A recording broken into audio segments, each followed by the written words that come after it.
जय हिंद बच्चों। एक बार फिर से ई कॉमर्स क्लासेस आपकी सेवा में हाजिर है और आज का सेशन शंका समाधान। शंका समाधान में आज हम लोग चर्चा करेंगे कि यूजुअली विशेष रूप से बोर्ड एग्जामिनेशन में या किसी भी एग्जामिनेशन में जब इकोनॉमिक्स में विशेष रूप से माइक्रो इकोनॉमिक्स में कुछ क्वेश्चंस में ट्रीटमेंट ऑफ द आइटम करके देता है। अगर सीधी सी बात करें तो ये कहता है, ठीक है, कोई स्टेटमेंट दे दिया और वो जानना चाहता है कि इसका हम इस्तेमाल किसी भी इनकम एग्रीगेट में, चाहे डोमेस्टिक या नेशनल, उसमें हम इंक्लूड करेंगे कि नहीं, और करेंगे तो क्यों, नहीं करेंगे तो क्यों। ठीक है, मान लीजिए कुछ समय के लिए एक स्टेटमेंट आया कि एक प्लांट था, है ना, एक फैक्ट्री थी किसी जगह पे, और अचानक कुछ समय के बाद फैक्ट्री में प्रोडक्शन हो रहा था, सब कुछ हो रहा था, चलता रहा, और कुछ महीनों के बाद वहां भूकंप आया और बिल्डिंग गिर गई और जितनी भी मशीन है ना सब बेकार हो गया, सब नष्ट हो गया और उसकी वैल्यू 5,000 रुपीज थी, सपोज फॉर समटाइम्स, मान लीजिए। तो आप क्या करेंगे? मशीन की वैल्यू 5,000 रुपया था, भूकंप की वजह से मशीन जमीन में धंस गया, मशीन बेकार हो गया। अब जब भी आप डोमेस्टिक या नेशनल इनकम कैलकुलेट करेंगे, वो जानना चाहेगा कि इसका क्या करेंगे, उसमें इंक्लूड करेंगे कि नहीं करेंगे, और जो भी करेंगे तो इसके पीछे कोई रीजन है कि नहीं। इस तरह से तमाम जो है जितने भी आइटम्स आते हैं उसमें से तो ये ध्यान देना होता है कि जब भी इनकम एग्रीगेट को कैलकुलेट किया जाए तो जितने भी आइटम्स हों उस आइटम को आप पहचान सकें और आपके काम की चीजें जो हैं, जो आइटम है जिसको इंक्लूड कर सकें, वो कौन है उसको पहचान सकें। तो इस प्रोसेस में लगभग जहां जहां आएगा वहां वहां हम इन आइटम्स का जिक्र करेंगे और इसी प्रोसेस में आज हम एक कॉन्सेप्ट, बेसिक कॉन्सेप्ट उठा रहे हैं और इससे संबंधित भी कुछ स्टेटमेंट आते हैं जिसमें समस्या हो सकती है कि हम इसको इनकम एग्रीगेट में जोड़ें या ना जोड़ें, जोड़ते हैं तो क्यों, नहीं जोड़ते हैं तो क्यों। आइए, तो उसमें कॉन्सेप्ट है डिप्रिसिएशन, जो हम लोग पढ़ चुके हैं, कई बार चर्चा कर चुके हैं डिप्रिसिएशन का। तो ये जो डिप्रिसिएशन है, मीनिंग तो हम लोग जानते हैं अच्छे ढंग से, पहले कई बार हम लोग पढ़ चुके हो क्या। तो मीनिंग में हम लोग कहते हैं कि ये क्या है, कंजम्पशन है, किसका, फिक्स एसेट्स का या कैपिटल गुड्स का। ठीक है, अब इसी consumption of the fix assets को, कैपिटल गुड्स को हम डिप्रिसिएशन कहते हैं, ये हम लोग पढ़ चुके हैं। चलिए ठीक है, यह स्पष्ट हो गया है। अब इसको समझने के लिए डिप्रिसिएशन से संबंधित कई ऐसे वर्ड्स आते हैं, आइटम्स आते हैं जिनमें कंफ्यूजन क्रिएट होता है। जैसे आपके सामने हमने रखा है क्या कि अगर डिप्रिसिएशन है तो मीनिंग क्या है, consumption of the fix assets of the capital goods है। और जानते हैं इसी डिप्रिसिएशन को हम करंट रिप्लेसमेंट कास्ट भी कहते हैं। अभी हम बताएंगे आपको क्यों कहते हैं। इसका मतलब क्या है कि डिप्रिसिएशन अगर स्टेटमेंट में आया और जो भी उसकी वैल्यू दी है, इसी तरह से अगर करंट रिप्लेसमेंट कास्ट आया, उसकी कुछ वैल्यू दिया हुआ है और कहता है क्या कि आप GDP at market price calculate करते समय कैसे इसका इस्तेमाल करेंगे, या किसी भी इनकम एग्रीगेट में जब कैलकुलेट करेंगे तो इसमें कैसे इसका इस्तेमाल करेंगे। उसमें आप जोड़ेंगे या नहीं जोड़ेंगे? जोड़ते हैं तो क्यों, नहीं जोड़ते हैं तो क्यों? अब तीसरा ऐसा एक स्टेटमेंट आ जाता है, कैपिटल कंजम्पशन अलाउंसेस, है ना। तो डिप्रिसिएशन की जगह पर हमने करंट रिप्लेसमेंट कास्ट का इस्तेमाल किया, ठीक है, और फिर करंट रिप्लेसमेंट कास्ट की जगह पर कैपिटल कंजम्पशन अलाउंसेस मैंने इस्तेमाल किया, और फिर रिप्लेसमेंट इन्वेस्टमेंट भी इस्तेमाल किया। ये सभी डिप्रिसिएशन की ही कह सकते हैं पर्यायवाची है और कुछ नहीं है।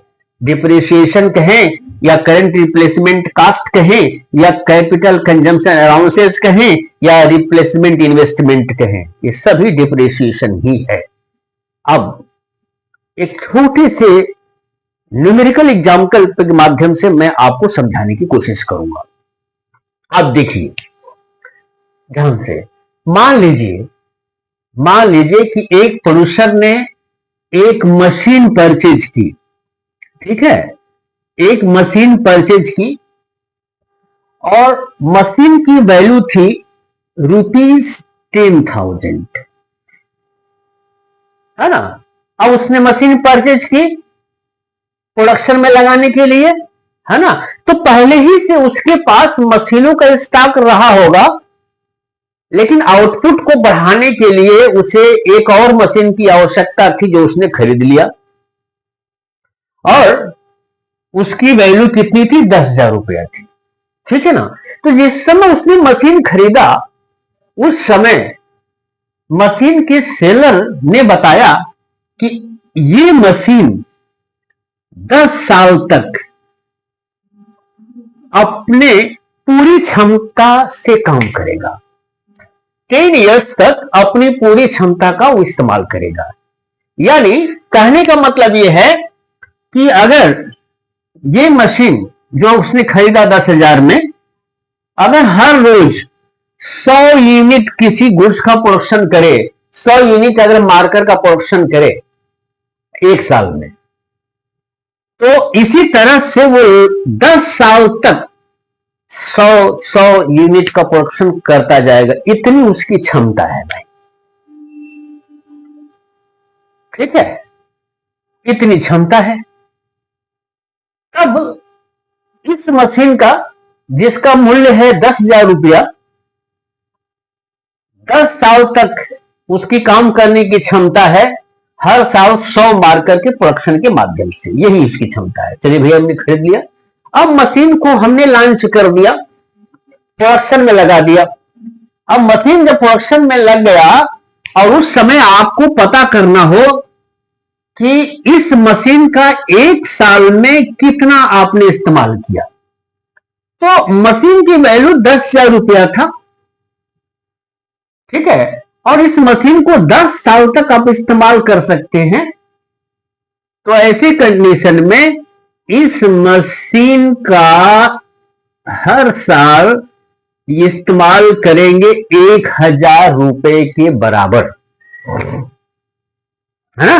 तो मशीन जब इस्तेमाल हो रहा है, यानी यूज हो रहा है मार्कर के प्रोडक्शन में, ठीक है ना, तो ये क्या हो गया, कंजम्पशन हो रहा है, किसका, मशीन का, है ना, मशीन का, फिक्स एसेट्स का, कैपिटल गुड्स का कंजम्पशन हो रहा है। तो ये क्या हो गया, डिप्रिसिएशन हो गया, ये आपका डिप्रिसिएशन हो गया। एक साल में कितने के बराबर, 1,000 रुपए के बराबर, 1,000 रुपए के बराबर क्या हो गया, ये आपका डिप्रिसिएशन हो गया। अब देखिए इसी एग्जाम्पल के माध्यम से ये जो हमने पर्यायवाची लिखा है डिप्रिसिएशन का, जो इतने नामों से डिप्रिसिएशन आ सकता है, कहीं आपको दिक्कत नहीं होगा। कभी अगर पूछ भी दिया किसी भी एग्जामिनेशन में, किसी भी तरह के एग्जामिनेशन में, कि अगर ये डिप्रिसिएशन है तो इसको करंट रिप्लेसमेंट कास्ट क्यों कहते हैं, नाम दूसरा देने की क्या आवश्यकता है, तो बिना वजह नाम नहीं दिया है, कुछ वजह है, ठीक है। इसी तरह से कैपिटल कंजम्पशन अलाउंसेस क्यों कहा जा रहा है, क्या जरूरत है करने का, एक ही दे देता, कोई कंफ्यूजन नहीं होता, फालतू देने की क्या आवश्यकता है। इसका मतलब क्या वो कंफ्यूजन क्रिएट करना चाहता है या ज्ञान देना चाहता है, नहीं, ज्ञान देना चाहता है। यही बताएंगे क्यों कहा गया है। इसी तरह से रिप्लेसमेंट इन्वेस्टमेंट क्यों कहा गया है। अब आइए, तो यहां आपने देखा कि इस मशीन का एक साल में 1000 रुपए के बराबर कंजम्पशन हो रहा है। तो मीनिंग जो लिखा हुआ है consumption of the fixed assets of the capital goods के हिसाब से डिप्रिसिएशन तो हो गया भाई। अब आगे चलते हैं। मान लीजिए ऐसा न होता तो दो नुकसान होता। पहला नुकसान यह होता कि मशीन जब साल दर साल चलती जाती तो पक्का है मशीन में टूट फूट होता, मशीन घिसती, अब तब मशीन की कार्य करने की क्षमता पहले से कम हो जाती है ना, यानी उसकी जो प्रोडक्टिविटी, रेट ऑफ प्रोडक्शन पहले से कम हो जाता। तो ऐसी कंडीशन में हर साल जो उसने वादा किया था कि 100 मार्कर के बराबर प्रोडक्शन करेगा, वो तो नहीं ना करेगा। तो पहला तो नुकसान यह होगा यदि मरम्मत नहीं कराते हैं तो। इसका मतलब क्या, मरम्मत अगर कराते हैं ऐसे में तो खर्च कितने आएगा, 1000 रुपए के बराबर आएगा। और 1000 रुपया अगर खर्च करते हैं उसके मरम्मत में, रिपेयरमेंट में, तो पक्का है दूसरे साल भी इसकी क्षमता 100 मार्कर प्रोडक्शन की ही रहेगी। पहला तो फायदा यह है। और दूसरा फायदा यह है, क्यों किया जाता है ऐसा, कि मान लीजिए 10 साल तक इसने काम किया तो और 10 साल के बाद तो ये काम नहीं करेगा ना, स्पष्ट है इसकी क्षमता 10 साल तक ही ये काम करने की। तब 10वें साल के अंत में आपको एक मशीन खरीदनी पड़ेगी। कहां से खरीदेंगे भाई, घर नहीं है ना, ये तो हिसाब किताब की बात है, ये तो व्यापार की बात है, ये तो व्यवसाय की बात आ गई ना, तो कहां से खरीदेंगे। इसलिए 10वें साल आप इस धन से हजार रुपए की व्यवस्था करेंगे तो at the end of 10 years आपके पास फिर से 10,000 रुपया हो जाएगा नया मशीन खरीदने के लिए। इसलिए इसकी व्यवस्था होती है। तो जब नया मशीन खरीदेंगे, यानी ये मशीन अब जब बेकार होगी तो क्या करेंगे, नया मशीन खरीदेंगे। कितने की, 10,000 की। इसीलिए 10 साल तक अगर ये प्रोविजन आप करते गए 1000 रुपए के बराबर, तब 10 साल के एंड में आपके पास फिर 10,000 रुपया हो जाएगा और 10,000 से आप मशीन खरीद लेंगे। इसीलिए एट द एंड जब 10,000 रुपया हुआ, इसको हम कहते हैं रिप्लेसमेंट कास्ट कहते हैं। इसको हम रिप्लेसमेंट कास्ट कहते हैं। और हर साल जो हजार रुपए की आपने व्यवस्था की, मानी उसके मरम्मत में लगाया, तत्काल लगाया, उसी साल लगाया, ये तो 10 साल की व्यवस्था है ना। 10 साल में 10,000 रुपया हुआ, इसलिए किस लिए, पुरानी मशीन को रिप्लेस करने के लिए, मशीन में आ गया, उसकी जगह पर नया खरीदने के लिए, तो इसे हो गया रिप्लेसमेंट कास्ट हो गया। और हर साल जो आप व्यवस्था करते हैं, मैंने उसी साल 1000 रुपए की व्यवस्था करते हैं उसकी मरम्मत कराने के लिए, इसीलिए इसको कहते हैं current replacement cost, which is equal to the depreciation. तो प्रोसेस वही रहा, कंजम्पशन के प्रोसेस में ही रिप्लेसमेंट हो गया और उसी साल रिप्लेसमेंट हुआ, इसीलिए इसको करंट रिप्लेसमेंट कास्ट कहते हैं। तो फिर इसको हम कैपिटल कंजम्पशन अलाउंसेस क्यों कहते हैं, कि भाई कैपिटल कंजम्पशन हुआ एक साल में कितने के बराबर, आपने जब कैलकुलेट किया तो पता चला 1000 रुपया हुआ। इसका मतलब क्या, 1000 रुपए के बराबर का उसने उत्पादन दिखाया, इसलिए आपने उसके लिए 1000 रुपए की व्यवस्था की, अलग से नहीं, उसी की मेहनत की कमाई, तो उसकी अलाउंस देना पड़ेगा ना। कितना हुआ, 1000, इसलिए इसको कहते हैं क्या, कैपिटल कंजम्पशन अलाउंसेस। और अंततः चौथा जो नाम है इसका, रिप्लेसमेंट इन्वेस्टमेंट। रिप्लेसमेंट इन्वेस्टमेंट, तो न्यूमेरिकली इन्वेस्टमेंट वाले पार्ट में हम लोग पढ़ चुके हैं ना, क्या पढ़ चुके हैं? रिप्लेसमेंट वाले पार्ट में हम लोग पढ़ चुके हैं कि अगर आपके पास 5 मशीन का स्टॉक है और इस मशीन के माध्यम से अगर आप किसी गुड्स की 100 यूनिट का प्रोडक्शन कर रहे हैं और आपको प्रोडक्शन अगर 100 की बजाय 110 यूनिट करना है, तो इस 5 मशीन की क्षमता नहीं है 110 तक पहुंचने की। तो इसके लिए आपने छठा मशीन परचेज की और इस 5 मशीन के साथ लगा दिया। तो ये जो एक मशीन आपने जोड़ा, ये क्या है? इन्वेस्टमेंट है। ये क्या इन्वेस्टमेंट है? और तभी आपका प्रोडक्शन 100 से क्या हो गया? 110, यानी 100 से जो 110 हुआ, इंक्रीमेंट कितने के बराबर हुआ? 10 यूनिट के बराबर हुआ। तो 10 यूनिट बढ़ा किसकी वजह से? इस एक मशीन की वजह से। तो इन्वेस्टमेंट है ना, ठीक है ना?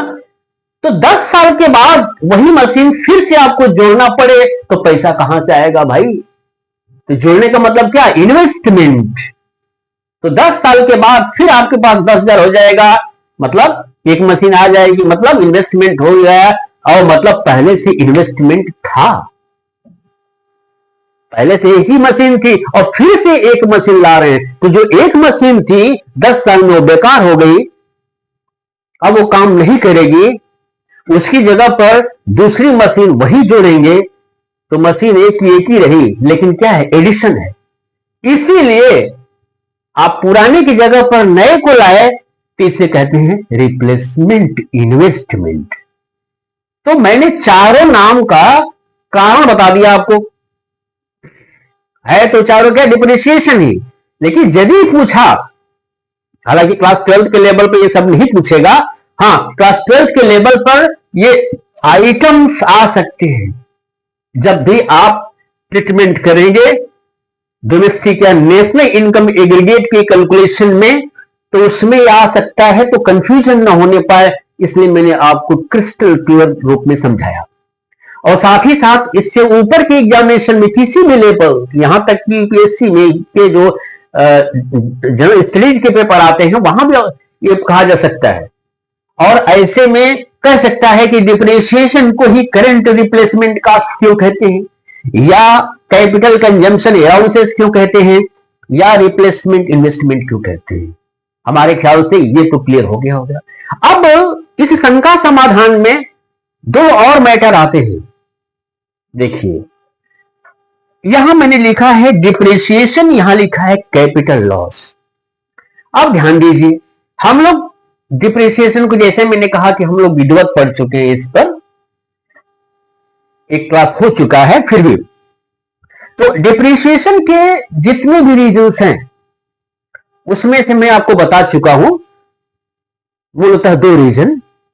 पहला वियर एंड टियर, यानी डिप्रिसिएशन क्यों होता है? पहला वियर एंड टियर इन टूट फूट की वजह से, और दूसरा एक्सपेक्टेड ऑब्सोलेसेंस या फॉल्स इन ऑब्सोलेसेंस। अच्छा भाई, चलिए हो गया। अब ऐसे कंडीशन में ध्यान दीजिएगा, एक और वर्ड आएगा, हम अभी समझाएंगे आपको, इससे पहले इस पर आ जाइए। तो जब एक्सपेक्टेड ऑब्सोलेसेंस की बात हो रही है ना, मतलब क्या? एक्सपेक्टेड, अनुमानित, अनएक्सपेक्टेड नहीं। यानी हमें उम्मीद था कि ये होगा। क्या होगा? Consumption of the fixed assets और द कैपिटल गुड्स, यानी डिप्रिसिएशन होगा। अब देखिए यहां पर कैसे होगा, पढ़ चुके, फिर भी मैं बता रहा हूं क्योंकि एक जिक्र आएगा। तो इसके एक्सपेक्टेड ऑब्सोलेसेंस के 2 रीजन होते हैं, एक है चेंज इन डिमांड और दूसरा चेंज इन टेक्नोलॉजी। तो मैंने समझाया था चेंज इन डिमांड, इसका मतलब क्या कि मान लीजिए कि किसी समय, यानी आज के समय में जिस गुड्स की डिमांड है, यानी जो गुड्स, जो वस्तु आप खरीदना चाहते हैं, कोई जरूरी नहीं है कि अगली पीढ़ी आएगी तो वही खरीदेगी, या 10 साल के बाद भी वही खरीदा जाएगा, या 2 साल के बाद भी, क्योंकि भाई समय समय के हिसाब से डिमांड बदलता रहता है। इसके कई कारण है। इसके कई कारण है। अब देखिए, जैसे मान लीजिए शुरुआती दौर में, है ना, शुरुआती दौर में अब यदि थोड़ा ध्यान से सोचेंगे तो समझ में आ जाएगा। शुरुआती दौर में क्या होता था, लोग आरओ का पानी पीते थे, है ना। डॉक्टर बताया कि अरे यार आरओ का पानी पी रहे हो, इसीलिए आपकी हड्डियां गल रही हैं, कमजोर हो रही हैं, उसमें बहुत से ऐसे मिनरल्स हैं जो गायब हो जा रहे हैं। तो डायरेक्ट पानी पियो, जो कम से कम नीचे जो अंडरग्राउंड वाटर है बहुत गहराई से निकल रहा है उसी को पियो। तो गहराई से तो निकल ही रहा है, ठीक है ना। वो पानी जो है समरसेबल से आता है, आने के बाद क्या करते हैं हम लोग, आरओ लगा करके और फिर प्यूरिफाई करते हैं सो का। अब अधिकांशतः लोग, है ना, अब आरओ की जगह पर उस डायरेक्ट पानी को पी रहे हैं। इसका मतलब क्या, इसका मतलब कि आरओ बेकार हुआ कि नहीं हुआ, बताइए। आरओ बेकार हो गया। आरओ बेकार क्यों हो गया, आपकी डिमांड की वजह से भाई, कि आप तो सीधे से डायरेक्ट पानी चाहते हैं, आरओ नहीं। तो आपकी डिमांड की वजह से आरओ मशीन बेकार हुई, और जितने की बराबर की वो मशीन थी उतने की बराबर की वैल्यू क्या हो गया, बेकार हो गया, ऑब्सोलीट हो गया, बेकार हो गया। अब बेकार हो गया तो उसे ही डिप्रिसिएशन कहते हैं, ठीक है। दूसरा, हालांकि इसको हम लोग अच्छे से समझ चुके हैं एक क्लास में। दूसरा है चेंज इन टेक्नोलॉजी की वजह से। अब स्पष्ट एक बार हम लोग एग्जांपल दे भी चुके हैं, है ना। मान लीजिए पहले के जमाने में कोयले से रेलवे इंजन चलता था, छुक छुक छुक छुक, ठीक है। अब उतनी उसकी प्रोडक्टिविटी नहीं थी, उतनी उसकी क्षमता नहीं थी, उतनी उसकी स्पीड नहीं थी, तो उसमें अपग्रेडेशन किया गया, उसकी जगह पर डीजल इंजन लगाया गया। तो उस समय जो कोयला इंजन था उसकी जगह पर हम लोग रिप्लेस कर दिए ना, आ गया रिप्लेसमेंट, देखिए ध्यान से, रिप्लेस कर दिए किसको, डीजल इंजन को। तो जितने के बराबर का कोयला इंजन था, जब आपने उसको हटाया तो भाई स्पष्ट है ना, उतने के बराबर की वैल्यू बेकार हो गई, इसीलिए वो डिप्रिसिएशन हो गया। और आपको मालूम था पहले से, उम्मीद थी कि उसकी जगह पर नया लाते हैं, डीजल इंजन लाते हैं तो कोयला इंजन बेकार होगा, आपको मालूम था, एक्सपेक्टेड था, इसीलिए ये डिप्रिसिएशन है। अब अधिकांशतः जगहों पर जब डिप्रिसिएशन के रीजन बताया गया है तो उसमें 3 रीजन बताएंगे, wear and tear, passage of time और एक्सपेक्टेड ऑब्सोलेसेंस। ध्यान से सुनिएगा। तो उसमें अगर पैसेज ऑफ टाइम की बात करते हैं ना, समय के साथ, समय बीतने के साथ साथ वैल्यू भी कम होता है।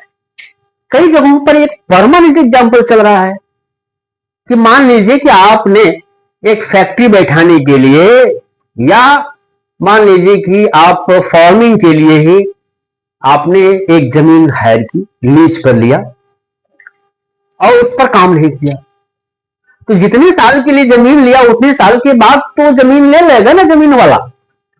इसका मतलब उसका भी डिप्रिसिएशन निकाल रहे हैं कि अगर 10 साल के लिए आपने मशीन लिया, अरे जमीन लिया और लीज पर उसकी वैल्यू आपने 100 रुपया दिया, इसका मतलब क्या कि 10 साल के लिए लिया तो एक साल में उसका इस्तेमाल करेंगे कितना, 10 रुपए के बराबर। अब कहा यह जाता है कि हमने उस जमीन का कोई इस्तेमाल नहीं किया, हमने उसमें कोई प्लांट भी नहीं लगाया, कल्टीवेशन भी नहीं किया, लेकिन हर साल तो 10 रुपया हमें देना पड़ रहा है ना। इसलिए समय बीतने के साथ इस्तेमाल करें या ना करें, लेकिन उतना पैसा देना पड़ जा रहा है, इसलिए डिप्रिसिएशन है।